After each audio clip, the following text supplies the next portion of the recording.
This is TechCrunch. All right, gang, let's talk about Samsung's Galaxy Unpacked event and what was announced. I'm Imran Shaking your Friday Daily Crunch, featuring 3 big tech headlines, starts right now.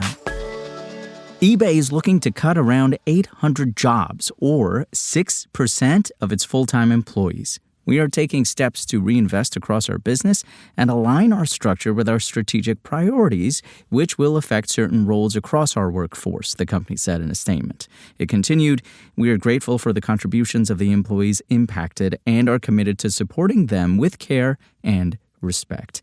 Bloomberg first reported the news. The move comes a week after eBay said it would acquire Depop, a second-hand clothing app popular with Gen Z and millennials, from Etsy for $1.2 billion in cash. eBay reported last week fourth-quarter results, with revenue rising 15% to $3 billion, exceeding analysts' expectations.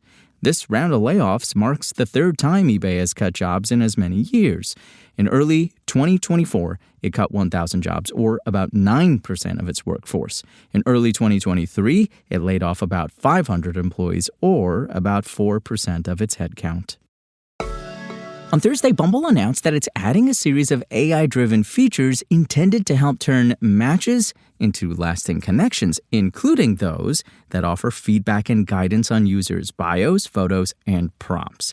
The dating app's new AI-suggested profile guidance tool will roll out globally and give personalized, actionable feedback on users' bios and prompts. For users in the good old US of A, the profile guidance feature can be augmented with an AI photo feedback tool, which can help you choose the best photos and show up as your most authentic self.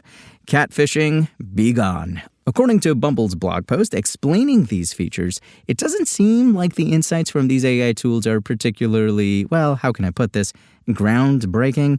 For example, Bumble says that its AI photo tool might encourage you to ditch photos where you're wearing sunglasses that cover your face and add a wider variety of photos, like ones taken outdoors or with friends, or, just looking like a human being. Okay, I added that one. But either way, it's advice you could have easily gotten from a friend like 10 years ago. But, well, it's still new information to many users, I guess. In Canada, Bumble is testing another non-AI feature called Suggest a Date. Now, for this one, when a conversation stalls, a user can signal that they're open to meeting in person, which the company says is a simple way to signal that they're ready to connect offline. Of course, another way for people to signal that they're ready to connect offline is to, literally ask someone out on a date. But, okay, realistically, it doesn't seem like users are taking the plunge, so having an in-app way to indicate interest may motivate some potential couples to move their conversation IRL. And this is why I'm no longer on dating apps, because I still say things like IRL. Bumble and other popular dating apps like Match Groups, Tinder, and Hinge have all embraced our AI overlords with their own AI-powered features in recent months.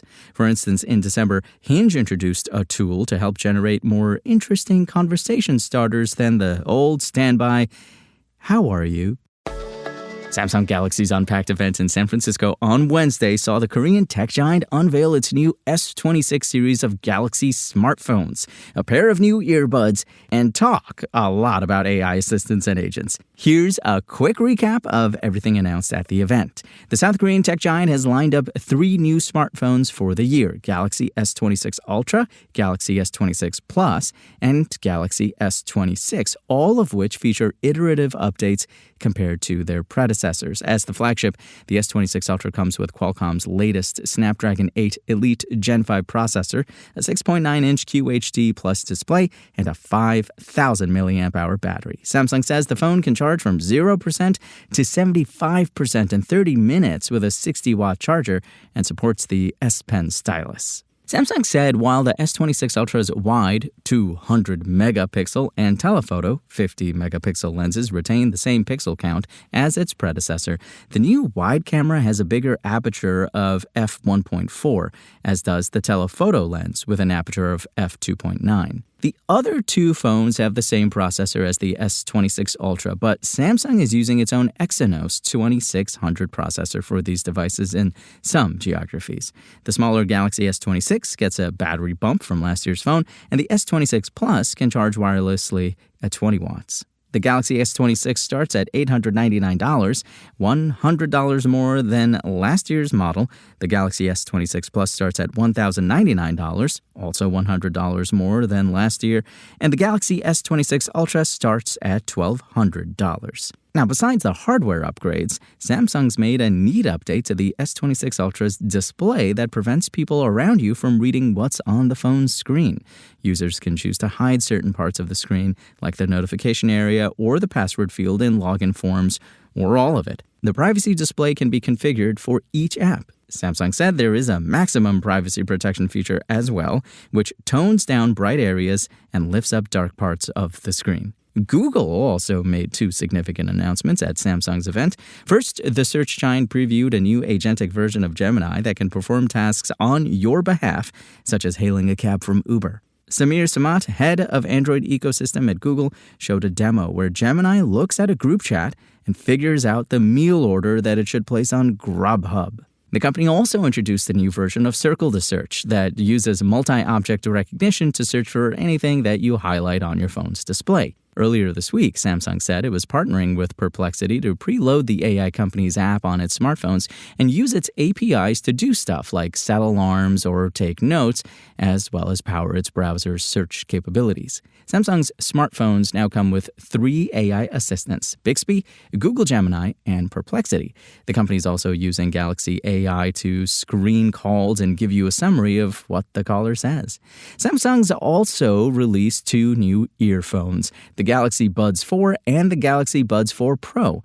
These earphones have a flatter stem design than their predecessors and are rated IP54 and IP57, which means they're somewhat protected from dust and water. Samsung says the Buds 4 Pro has a new 11mm woofer, which widens the speaker area by 20%. The Pro models also feature a slightly longer battery life without the case compared to the regular version. The Buds 4 are priced at $179, while the Buds 4 Pro costs $250.